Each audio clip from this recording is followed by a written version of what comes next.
اعوذ باللہ من الشیطان الرجیم بسم اللہ الرحمن الرحیم ربی ادخلنی مدخل صدق واخرجنی مخرج صدق واجعل لی من لدنک سلطانا نصیرا اللہم صلی علی سیدنا محمد وعلی آلہ وصحابہ وازواجہ وبارک وسلم۔ السلام علیکم۔ ہم ایک سیریز میں سیدنا ابراہیم خلیل اللہ علیہ السلام کی حالات زندگی کو پڑھ رہے تھے، اور اس میں ہم نے یہ دیکھ لیا تھا کہ کس طرح ڈیڈکٹیو لاجک کے میتھڈ کو یوز کرتے ہوئے جناب ابراہیم خلیل اللہ نے اپنے رب کو پہچانا، اور اس کے بعد انہوں نے ہدایت وصول کی اللہ کی طرف سے۔ اللہ نے قرآن پاک میں کہا کہ میں نے اس کو ہدایت دے دی، جس سے صریحاً یہی مراد لی جا سکتی ہے کہ ان کو پیغمبری عطا کی گئی، اور چونکہ ان کی پوری قوم بشمول ان کے گھر والوں کے، ان کے والد محترم کے، وہ جو تھے وہ بتوں کی پوجا میں جو تھے وہ ملوث تھے، اس میں مبتلا تھے۔ تو یہ ایک مشکل ٹاسک تھا جناب ابراہیم خلیل اللہ کے لیے، اس لیے اللہ تعالیٰ نے وہ سارے میتھڈ جو ہیں وہ بیان کیے ہیں۔ بڑی خوبصورت سٹوری بنائی ہے اللہ تعالیٰ نے، قرآن پاک میں بتائی ہے کہ کس طرح ابراہیم علیہ السلام نے کاؤنٹر کیا یہ ساری چیزوں کو، اور پھر اللہ تعالیٰ نے کیسے ان پر انعامات کیے۔ تو ہم نے ان کا ڈیڈکٹیو لاجک والا پورشن جو قرآن پاک میں آیا تھا وہ پڑھ لیا تھا۔ تو آج ہم دیکھتے ہیں کہ انہوں نے بتوں کے ساتھ کیا کیا اور پھر اس کا نتیجہ کیا نکلا۔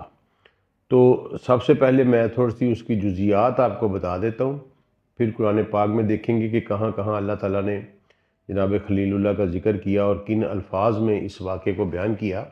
جزیات اس کی یہ ہیں کہ جو تھا شہر پورے کا پورا یہ کسی میلے میں، کسی عید منایا کرتا تھا، اور یہ میلے کا جو سامان تھا یہ شہر سے باہر کسی گراؤنڈ میں ہوتا تھا۔ تو جب یہ وقت آیا تو ابراہیم کے والد نے ان کو اپنے ساتھ چلنے کے لیے کہا، تو وہ سارے چونکہ ایک تو وہ بتوں کو پوجتے تھے، دوسرا وہ ستاروں کی پرستش کرتے تھے۔ تو ابراہیم علیہ السلام نے جب ان کو جواب دیا تو اللہ نے قرآن پاک میں کہا کہ ابراہیم نے ستاروں کی طرف دیکھا اور پھر اپنے باپ سے کہا کہ میں بیمار ہوں، میں نہیں جا سکتا۔ تو بعض اوقات بعض لوگوں نے یہ سوال بھی کیا کہ ابراہیم یہ کیوں اللہ نے کہا کہ ابراہیم نے ستاروں کی طرف دیکھا، اور ستاروں کی طرف کیوں دیکھا؟ جو بات میری سمجھ میں آئی وہ یہی ہے کہ وہ اس کو جو ہے نا اوپن نہیں کرنا چاہ رہے تھے اور اپنے باپ کو مطمئن کرنا چاہ رہے تھے، لہٰذا انہوں نے، چونکہ یہ لوگ جب بھی جہاں جاتے تھے سفر وغیرہ پہ تو ستاروں کو دیکھ کے اپنا حال معلوم کر کے پھر نکلتے تھے، تو ابراہیم نے بھی وہ اپنے باپ کو مطمئن کرنے کے لیے ستاروں کی طرف دیکھا۔ اچھا، اس سے پہلے ابراہیم علیہ السلام کا مکالمہ جو ہے وہ لوگوں کے کسی ایک گروپ کے ساتھ ہو چکا تھا، اور وہاں ابراہیم علیہ السلام یہ کہہ چکے تھے کہ میں تمہارے بتوں کا جو علاج کروں گا تم دیکھو گے۔ جس طرح انسان اپنے روزمرہ کے معاملات میں ایک اس طرح کی بات کرتا ہے، بالکل اسی طرح یہ بھی اللہ تعالیٰ نے قرآن پاک میں قلم بند کی ہے کہ ابراہیم نے انہیں کہا کہ جب تم چلے جاؤ گے تو پھر میں دیکھوں گا تمہارے بتوں کے ساتھ کیا کرتا ہوں۔ یہ بات جان بوجھ کے انہوں نے باہر نکال دی تھی تاکہ بعد میں پتہ چل جائے اس کا لوگوں کو کہ یہ کس نے کیا ہے۔ اچھا، اب لوگوں نے اس کو بڑا لائٹ لیا کہ میرا مطلب ہے پتہ نہیں یہ کیا کرنا چاہ رہا ہے، اور فادر کو انہوں نے مطمئن کر دیا ستاروں کی طرف دیکھ کے، باپ کو انہوں نے مطمئن کر دیا کہ میں بیمار ہوں تو میں نہیں جا سکتا۔ اب جب وہ سارا شہر چلا گیا اور شہر خالی ہو گیا تو ابراہیم علیہ السلام اس بت خانے میں، اس معبد میں گئے اور دیکھا کہ وہ بڑی شان سے بت رکھے ہوئے ہیں، اور ان کے آگے جو ہے وہ طرح انواع کے کھانے لوگ لا کے رکھتے تھے، چڑھاوے چڑھاتے تھے۔ تو ابراہیم علیہ السلام نے پہلے تو ان سے خطاب کر کے کہا کہ یہ کھانے کھاؤ، کھاتے کیوں نہیں، بولتے کیوں نہیں؟ یہ بالکل اللہ تعالیٰ نے قرآن پاک میں اسی طرح قلم بند کیا ہوا ہے۔ اچھا، اس کے بعد پھر انہوں نے، ان کے ہاتھ میں ایک کلہاڑا ٹائپ چیز تھی، ٹھیک ہے جی، انہوں نے اس کے ساتھ بتوں کو جو ہے نا وہ توڑنا شروع کر دیا اور ٹکڑے ٹکڑے کرتے گئے تمام بتوں کے، لیکن جو سائز کے مطابق سب سے بڑا بت تھا، جس کو وہ اپنا سب سے بڑا دیوتا بھی سمجھتے ہوں گے، یہاں اللہ کریم نے تماثیل کا لفظ استعمال کیا ہے۔ اس کا مطلب ہے کہ کچھ چیزوں کی انہوں نے تشبیہ بنائی ہوئی، شبیہ بنائی ہوئی تھی۔ بت جو بنائے ہوئے تھے انہوں نے، وہ کوئی دیوتاؤں کے یا کوئی پہلے اپنے سے آنے والے بزرگوں کے، واللہ عالم، لیکن تماثیل سے یہ ظاہر ہوتا ہے کہ انہوں نے شبیہیں بنائی ہوئی تھیں۔ تو وہ انہوں نے ان کو توڑ دیا، توڑ کے تو اپنا جو کلہاڑا یا وہ تیشہ جو کچھ بھی وہ ہتھیار تھا لوہے والا، اس کو انہوں نے بڑے بت کے ہاتھوں میں دے کے اس کے کندھے پہ رکھ دیا۔ اب لوگ جب واپس آئے، گئے اپنے معبد میں، کسی نے دیکھا پھر یہ آگ، یہ جنگل کی آگ کی طرح خبر پھیل گئی، تو لوگ بڑے حیران ہوئے کہ یہ ہمارے جو الہ تھے، جو ہمارے جن کو ہم اپنا الہ تصور کرتے تھے، ان کے ساتھ یہ کیا ہوا ہے اور کس نے کیا ہے؟ تو کچھ لوگوں نے پھر وہاں بتایا کہ وہی بات جو ابراہیم نے پہلے لیک آؤٹ کر دی ہوئی تھی۔ کچھ لوگوں نے بتایا کہ ایک نوجوان ہے، وہ اس طرح کی باتیں کرتا تھا کہ میں ان بتوں کو دیکھ لوں گا، میں انہیں نہیں چھوڑوں گا، تو اس کا نام ابراہیم ہے۔ تو اب یہ چونکہ ایک پوری سلطنت تھی، ایک مربوط نظام حکومت تھا، پوری سیولائزیشن تھی، یہاں تک ابراہیم علیہ الصلوۃ والسلام کی ملاقات نہیں ہوئی جو ایمپرر تھا، جو شہنشاہ تھا، جسے نمرود کہتے ہیں۔ خیر، وہ لوگوں نے کہا کہ ایک نوجوان ہے جو اس طرح کی باتیں کرتا پھرتا ہے، تو انہوں نے پھر کہا کہ اس کو بلاؤ۔ جب بلایا تو انہوں نے کہا کہ ابراہیم تم نے یہ سارا کچھ کیا ہے، یہ ہمارے الہوں کو توڑا ہے۔ تو ابراہیم نے کہا کہ یہ تم ان سے پوچھو کہ ان کس نے توڑا ہے۔ اور کچھ روایات میں یہ بھی آتا ہے کہ انہوں نے پہلے یہ کہا کہ یہ اس بڑے جو بت ہے نا، اس نے توڑے ہیں سارے۔ تو انہوں نے کہا کہ بھائی کہ اس نے کیسے، وہ تو ہل ہی نہیں سکتا۔ انہوں نے کہا اچھا ہل نہیں سکتا تو آپ پھر ان سے پوچھو جن کو تم الہ بنا کے بیٹھے ہو، یہ تمہیں بتائیں کہ ان کا یہ حال کس نے کیا ہے۔ تو قرآن پاک یہ لفظ یوز کرتا ہے کہ انہوں نے پھر شرم سے اپنے سر جو ہے نا وہ جھکا لیے، اور انہوں نے کہا کہ تم یار ابراہیم تم جانتے ہو کہ میرا مطلب ہے یہ تو بولتے ہی نہیں۔ تو یہاں سے پھر ابراہیم نے آرگومنٹ کو اٹھایا، اور جناب ابراہیم نے ان کو کہا کہ بھائی جو اپنی حفاظت آپ نہیں کر سکتے، جو بولتے نہیں ہیں، جو کھاتے نہیں، جو پیتے نہیں، جو تمہیں بتا نہیں سکتے کہ ان کی ٹانگیں، ان کے بازو کون توڑ گیا، تو تم کس حیثیت سے پھر تم ان کی جو ہے نا جی پوجا کرتے ہو؟ اب اس لاجیکل بات پہ تو وہ مان چکے تھے، لیکن ظاہر ہے یہ بہت مشکل اور ٹیریبل کام ہوتا ہے کسی بندے کا اپنے نظریات کو شیڈ کر دینا۔ تو انہوں نے یہ فیصلہ کیا کہ ان کو آگ میں ڈال دیا جائے۔ اب یہاں ایک نکتہ ہے کہ انہوں نے یہ فیصلہ کیوں کیا کہ ان کو آگ ہی میں ڈالا جائے، اور جو دوسرا کوئی میتھڈ سزا کا تھا وہ اڈیپٹ کیوں نہیں کیا؟ گردن بھی اڑا سکتے تھے، بے دردی سے قتل بھی کر سکتے تھے، سولی بھی دے سکتے تھے، لیکن انہوں نے آگ میں جلانے کا فیصلہ کیوں کیا؟ اور پھر وہ آگ اس طرح کی انہوں نے جلائی کہ ایک ہیوج قسم کی انپریسیڈنٹل آگ بنائی انہوں نے۔ ایسا کیوں کیا انہوں نے؟ یہ ایک کویشچن آتا ہے ذہن میں۔ تو میری نظر میں جو اس کا جواب آتا ہے وہ یہ ہے کہ چونکہ ابراہیم علیہ السلام کو پیغمبری عطا کی جا چکی تھی اس واقعے سے پہلے، وہ میں آپ کو بتاتا ہوں، دکھاتا ہوں اس قرآن پاک میں، تو ان کا آرگومنٹ پھر یہی ہوگا کہ چونکہ یہ جہنم سے ڈرا رہا ہے، یہ آگ سے ڈرا رہا ہے ہمیں، تو اس کو اسی لیول کی آگ بنا کے اس میں پھینکا جائے۔ تو انہوں نے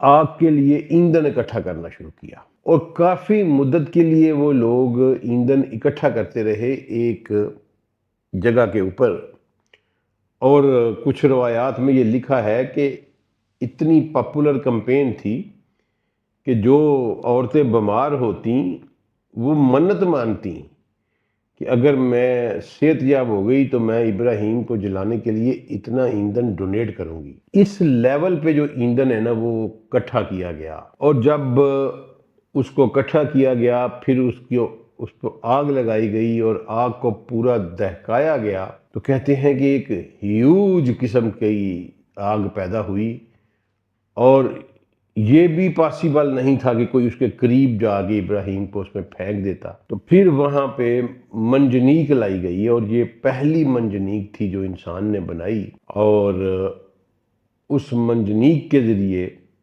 جناب ابراہیم علیہ السلام کو باندھ کے، ٹھیک ہے جی، ان کے ہاتھ پاؤں مشکیں باندھ کے ان کو منجنیق کے ذریعے اس آگ میں پہنچایا گیا۔ بعض اسرائیلی روایات میں جھولے کا آتا ہے کہ جھولے پہ بٹھا دیا گیا اور جھولا چلا دیا گیا اور وہ وہاں رسیاں جل گئیں جا کے، لیکن اس کی کوئی سیر پیر نہیں پتہ چلتا۔ منجنیق ہی پلاؤزیبل لگتا ہے کہ اس طرح کی کسی چیز میں انہوں نے ڈال کے تو پھینکا۔ اب یہ روایات میں ملتا ہے کہ جب یہ سارا عمل ہو رہا تھا، جب جناب ابراہیم علیہ السلام کو باندھا جا رہا تھا، تو وہ تب بھی اللہ تعالیٰ کو یاد کر رہے تھے، اور جب پھر انہیں منجنیق میں بٹھایا گیا تو انہوں نے کہا حسبنا اللہ و نعم الوکیل، یہ دعا پڑھی تو فرشتے، بارش کا فرشتہ آیا اور لوگ آئے، لیکن آپ نے کہا کہ میرا توکل، میں تمہاری مدد نہیں لینا چاہتا، میرا توکل میرا اللہ کے اوپر ہے۔ تو پھر اللہ نے ایک جنرل آرڈر ایشو کیا، ٹھیک ہے جی، اور جس سے ہمیں پتہ چلتا ہے کہ نیچر آف دی تھنگز جو ہے وہ نہیں ہے جو نظر آتی ہے۔ بردر رسل نے کہا تھا نا کہ we only know the relation of the things, we do not know the nature of the things. مثلاً کیسے کہ یہ میز ہے، یہ لکڑی کا بنا ہے، اس میں لوہا لگا ہے، اس کو اس طرح کاٹا گیا ہے، اس طرح اتنے فٹ، یہ اس طرح ہے، اس طرح ہے، تو یہ ریلیشن ہے لکڑی کا اور لوہے کا آپس میں، اس ریلیشن کو میز کی شیپ دے دی گئی۔ لیکن نیچر کیا ہے، حقیقت کیا ہے، لکڑی کیا چیز ہے، لوہا کیا چیز ہے، اس نے کہا ہم یہ نہیں جانتے بیٹر رسل نے، کہ نیچر آف دی تھنگس کو ہم نہیں جانتے، ہمارا سارا نالج جو ہے وہ ریلیشن آف دی تھنگس کے اوپر ہے۔ اور میں قربان جاؤں لاکھوں کروڑوں درود و سلام اپنے نبی محترم صلی اللہ علیہ وآلہ وسلم پر، کہ ان کی ایک دعا ہمیں ملتی ہے کہ اللہم نبینی بے حقیقت اشیاء، اے اللہ مجھے نیچر آف دی تھنگس کا علم عطا فرما۔ تو یہ دیکھیں کہ جو بات برٹر رسل کو پتہ چلی کہ ہم نہیں جانتے، ہمارے رسول صدیوں پہلے یہ دعا اپنے اللہ سے مانگ چکے تھے، اور یقیناً میرے اللہ نے ہمارے رسول کو حقیقت اشیاء کا علم دیا ہوا تھا۔ تو یہ میں نے اس لیے آپ کو بتایا کہ اللہ نے آگ کو حکم دیا کہ ٹھنڈی ہو جا اور ابراہیم کے لیے سلامتی بن جا۔ اب آگ کا کام جو ہے، ظاہری طور پر جو ریلیشن ہمیں نظر آتا ہے، وہ یہ نظر آتا ہے کہ آگ کا کام جلانا ہے، لیکن یہ واقعہ ہمیں یہ بتاتا ہے کہ آگ کا کام جلانا نہیں ہے، آگ کو حکم ہے جلانے کا۔ میری بات کو سمجھیے گا کہ آگ کا کام جلانا نہیں ہے، آگ کو حکم ہے جلانے کا۔ یہ حقیقت اشیاء ہے، یہ حکم اللہ نے بدل دیا، آگ کی جلانے کی صفت جو ہے وہ بھی ختم ہو گئی۔ اور یہ روایات میں آتا ہے کہ اس دن پوری دنیا میں، پوری انسانیت میں کوئی شخص جو ہے وہ آگ سے فائدہ نہیں اٹھا سکا، کیونکہ ایک جنرل آرڈر ایشو کر دیا گیا۔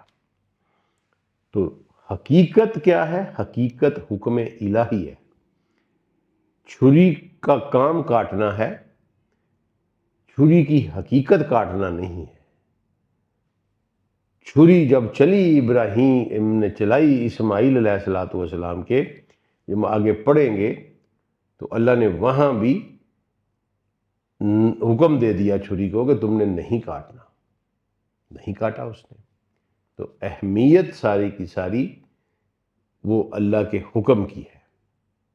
تمام چیزیں چاہے ہمیں بے جان نظر آتی ہیں، چاہے جاندار نظر آتی ہیں، اللہ کی نظر میں اللہ نے کہا کہ تمام چیزیں میری تسبیح کرتی ہیں۔ یسبح اللہ ما فی السماوات والارض، جو کچھ بھی ہے، جو کچھ بھی اس زمین اور آسمان میں ہے وہ میری تسبیح کرتا ہے۔ تسبیح سے مراد ہمارا کنسیپٹ غلط کر دیا گیا۔ تسبیح کیا ہے؟ حکم کو تسلیم کرنے کا نام تسبیح ہے۔ چاہے پہاڑ ہیں، چاہے پتھر ہیں، چاہے آگ ہے، چاہے پانی ہے، یہ سارے کا سارا وہی کام کر رہا ہے جو اس کو حکم دیا گیا ہے، اور یہی تسبیح ہے۔ حکم بدل دیا جائے تو وہ اس کام پہ چل پڑیں گے۔ تو ابراہیم علیہ السلام کو جب پھینکا گیا تو اللہ نے آگ کو حکم دیا کہ ٹھنڈی ہو جا، وَسَلَامٌ عَلَىٰ ابراہیم، اور ابراہیم پر سلامتی بن جا۔ اور پھر وہ پتہ نہیں کتنے دن وہ آگ جلتی رہی، کوئی 40 دن کہتا ہے، کوئی 80 کہتا ہے، کوئی 6 ماہ کہتا ہے، واللہ عالم کتنے دن وہ آگ میں جو ہے رہے۔ لیکن جب وہ آگ ٹھنڈی ہوئی، یعنی ظاہری طور پہ آگ بند ہوئی، تو ابراہیم علیہ السلام ہنستے مسکراتے ہوئے اس میں سے نکل آئے۔ یہ ایک بہت بڑا سیٹ بیک تھا ان لوگوں کے لیے، اور پھر وہ پریشان ہو گئے کہ اب اس شخص کا کیا کیا جائے۔ اس کے بعد پھر انہیں نمرود کے دربار میں لے جایا گیا۔ تو یہاں تک کا پڑھتے ہیں کہ قرآن پاک میں کیا کیا ذکر فرمایا اللہ کریم نے۔ یہ سورہ انبیاء میں سب سے پہلے پریزنٹ کروں گا، یہ ہے جی سورہ انبیاء کی آیت نمبر 51 سے یہ قصہ شروع ہوتا ہے اور 70 تک جاتا ہے۔ تقریباً 19 آیات قرآن پاک کی جو ہیں یہ اس سورہ انبیاء میں اس واقعہ کو بیان فرما رہی ہیں، اور میں آپ کے سامنے پڑھ دیتا ہوں۔ اور ہم نے ابراہیم کو پہلے ہی سے ہدایت دے دی تھی، جو میں نے آپ کو کہا نا کہ اس واقعہ سے پہلے ابراہیم کو پیغمبری عطا کی جا چکی تھی۔ وَلَقَدْ آتَيْنَا إِبْرَاهِيمَ رُشْدَهُ مِن قَبْلُ وَكُنَّا بِهِ عَالِمِينَ۔ اچھا جی، اب اللہ نے کہا کہ ہم نے اس جو واقعہ آگے آنے لگا ہے، اس سے پہلے ہم نے ابراہیم کو ہدایت دے دی تھی، یعنی پیغمبری عطا کر دی تھی، اور ہم ان کے حال سے بخوبی واقف رہ رہے تھے۔ جب انہوں نے اپنے باپ سے کہا کہ یہ کیا مورتیاں ہیں جن پر تم متکف ہوتے ہو، جن پر تم بیٹھتے ہو، اعتکاف کرتے ہو، جن کے اوپر تم، تو ان کے باپ نے کہا کہ ہم نے اپنے باپ دادا کو ان کی پرستش کرتے دیکھا ہے۔ ابراہیم نے کہا کہ اے میرے باپ، آپ بھی گمراہ ہیں اور آپ کے باپ دادا بھی گمراہ تھے۔ تو وہ کہنے لگے کہ کیا تم ہمارے پاس کوئی حق لائے ہو یا ایویں ہی کھیل کھیل کی باتیں کر رہے ہو؟ تو ابراہیم نے کہا نہیں، بلکہ تمہارا پروردگار آسمانوں اور زمین کا پروردگار ہے، جس نے ان کو پیدا کیا، اور میں اس بات کا گواہ ہوں۔ اب یہاں دیکھیے کہ پیغمبر جو بات کہہ رہے ہیں کہ میں اس بات کا گواہ ہوں، تو وہ سارا منظر جو میں نے آپ کو بیان کیا تھا پرندوں کی کو ذبح کر کے اور پھر دوبارہ سے ان کی تخلیق والا، تو ابراہیم بخوبی بس سچ کہہ رہے تھے کہ میں اس چیز کا گواہ ہوں۔ اچھا جی، اور پھر کہا کہ اللہ کی قسم جب تم چلے جاؤ گے تو میں تمہارے بتوں سے ایک چال چلوں گا۔ چال کا لفظ اللہ نے ایک پلان کروں گا تمہارے بتوں کے بارے میں، عقیدہ کا لفظ اللہ نے یوز کیا۔ اور جب وہ چلے گئے پھر ان کو توڑ کر ٹکڑے ٹکڑے کر دیا، مگر ایک بڑے بت کو نہ توڑا تاکہ وہ اس کی طرف رجوع کرے۔ اچھا، آگے قرآن کہتا ہے کہنے لگے ہمارے معبودوں کے ساتھ یہ معاملہ کس نے کیا؟ وہ تو کوئی ظالم شخص ہے۔ لوگوں نے کہا کہ ہم نے ایک نوجوان کو اس کا ذکر کرتے ہوئے سنا ہے، اس کو ابراہیم کہتے ہیں۔ بڑے خوبصورت لفظ قرآن نے یوز کیے ہیں۔ قالوا سمینا فتن یذکرہم یقال لہ ابراہیم، کہ انہوں نے کہا ہم نے سنا ہے فتن، ایک نوجوان اس طرح کا ذکر کرتا ہوتا ہے اور اس کو ابراہیم کہہ کر پکارا جاتا ہے۔ اچھا جی، وہ بولے کہ اسے لوگوں کے سامنے پیش کیا جائے تاکہ لوگ بھی گواہ بن جائیں۔ جب ابراہیم آئے تو بت پرستوں نے ابراہیم سے کہا ہمارے معبودوں یا ہمارے الہوں کے ساتھ یہ کام تم نے کیا ہے؟ تو ابراہیم نے کہا بلکہ نہیں، ان کے اس بڑے نے کیا ہوگا، اگر یہ بولتے ہیں تو تم ان سے کچھ پوچھ لو۔ انہوں نے اپنے دل میں غور کیا اور دل میں کہنے لگے کہ بے شک ہم ہی بے انصاف، یعنی اللہ نے ان کے دلوں کا راز جان لیا، اور اللہ نے کہا کہ انہوں نے اپنے دلوں میں، اپنے اپنے نفس میں یہ بات سوچی کہ ابراہیم بات تو ٹھیک کر رہا ہے۔ یہ بالکل وہی بات آ گئی کہ انسان اپنی ضد اور اپنے تکبر کے سامنے اڑ کے تو حق کو فراموش کر بیٹھتا ہے۔ جس طرح میں نے آپ کو پہلے بھی شاید ایک واقعہ سنایا تھا کہ رسول اللہ صلی اللہ علیہ وسلم کی تلاوت سننے کے لیے چھپ کے، کیونکہ کلام کے دل دادا تھے اور قرآن پاک جیسا کلام، اس کا نشہ لینے کے لیے، اس کا مزہ لینے کے لیے قرآن پاک کے کلام کا، ابو جہل نے ایک دن رات کو چھپ کے قرآن پاک سن رہا تھا رسول اللہ صلی اللہ علیہ وسلم سے۔ اس کا ایک دوست تھا شریک بن اخنس، تو وہ بھی سن رہا تھا، دونوں کا آمنا سامنا ہو گیا صبح پو پھٹتے ہی۔ تو اخنس نے کہا تم جانتے ہو کہ محمد سچے، پھر ہمیں کیوں خراب کر رہے ہو؟ اس نے آگے سے کہا کہ میں جانتا ہوں کہ وہ سچے ہیں، لیکن یہ ہو کیسے سکتا ہے کہ پہلے ہی سب بہت کچھ ان کے پاس ہے اور پھر یہ نبوت بھی ان بنو ہاشم میں چلی جائے؟ تو یہ تکبر ذات ہے، اور جس کی بنا پر انسان جو ہے وہ اس کو کہتے ہیں کافر، کہ جس پر حق واضح ہو چکا ہو اور اس کے باوجود وہ حق کو ماننے سے انکار کر دے، اصل میں وہ کافر ہوتا ہے۔ اچھا جی، انہوں نے اپنے سر نیچے کر لیے اور کہنے لگے کہ اے ابراہیم آپ جانتے ہیں یہ بولتے نہیں۔ ابراہیم نے کہا کہ پھر تم اللہ کو چھوڑ کر ان چیزوں کو اپنا الہ کیوں بنائے بیٹھے ہو، جبکہ نہ یہ کچھ تمہارا نقصان کر سکتے ہیں اور نہ ہی تمہیں کوئی فائدہ دے سکتے ہیں؟ تف ہے تم پر، ابراہیم علیہ السلام نے کہا یہ ثم نکسوا علی رؤوسہم، انہوں نے اپنے سروں کو شرمندگی سے جھکا لیا۔ لقد علمت ما ہؤلاء ینطقون، اور کہنے لگے کہ آپ جانتے ہیں کہ یہ بولتے نہیں۔ تو پھر ابراہیم نے کہا کہ بھائی اگر تم یہ جانتے ہو کہ یہ بولتے نہیں ہیں تو پھر تم ان کی پوجا کیوں کر رہے ہو؟ اس سے پہلے قرآن پاک نے کہا فَرَجَعُوا إِلَىٰ أَنفُسِهِمْ فَقَالُوا إِنَّكُمْ أَنْتُمْ ظَالِمُونَ۔ تو جب ابراہیم نے یہ کہا نا کہ ان سے پوچھو، اگر یہ بولتے ہیں تو پوچھو کس نے توڑا ان کو، تو انہوں نے اپنے نفس میں، اپنے دلوں میں یہ بات کہی کہ بے شک ہم ہی ظالم ہیں، لیکن پھر ویر گئے۔ اچھا، اس کے بعد تف ہے تم پر، اف لکم وَلِمَ تَعْبُدُونَ مِن دُونِ اللَّهِ أَفَلَا تَعْقِلُونَ، کہ تف ہے تم پر اور جن کو تم اللہ کے سوا پوچھتے ہو ان پر بھی تف ہے۔ اور ابراہیم نے کوئی دید لحاظ نہیں کی، سدھیاں کھریاں سنائیاں، اور کیا تم عقل نہیں رکھتے؟ وہ کہنے لگے کہ اگر تم سب نے،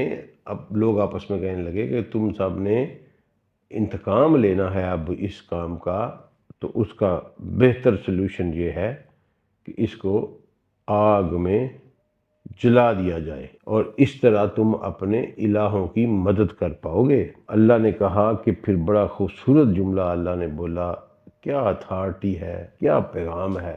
قُلْنَا يَا نَارُ كُونِي بَرْدًا، ہم نے کہا اے آگ ٹھنڈی ہو جا، وَسَلَامًا عَلَىٰ إِبْرَاهِيمَ، اور ابراہیم پر سلامتی بن جا، وَأَرَادُوا بِهِ كَيْدًا فَجَعَلْنَاهُمُ الْأَخْسَرِينَ، تو انہوں نے ارادہ کیا ایک پلاننگ کے ذریعے، ایک چال کے ذریعے، لیکن ہم نے انہیں نقصان میں ڈال دیا۔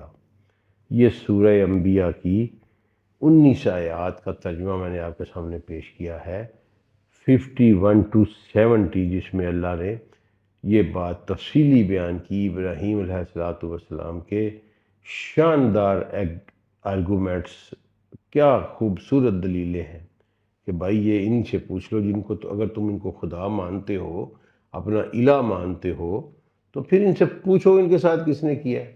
اور جب تم یہ مان رہے ہو کہ یہ بولتے بھی نہیں، تو پھر تم کیوں ان کو خود اپنا الہ بنائے بیٹھے ہو، اصل الہ جو کہ اللہ ہے اس کو چھوڑ کے۔ تو یہ ابراہیم علیہ السلام کا جو واقعہ سورہ انبیاء میں فرمایا اللہ نے، یہ میں نے آپ کے سامنے پریزنٹ کر دیا۔ تو کافی ویڈیو لمبی ہو گئی ہے، تو باقی کی جو آیات ہے وہ انشاءاللہ پھر اگلے پارٹ میں ہم پڑھتے ہیں کہ قرآن پاک اور کیا کہتا ہے جناب ابراہیم علیہ السلام کے بارے میں۔ السلام علیکم ورحمۃ اللہ۔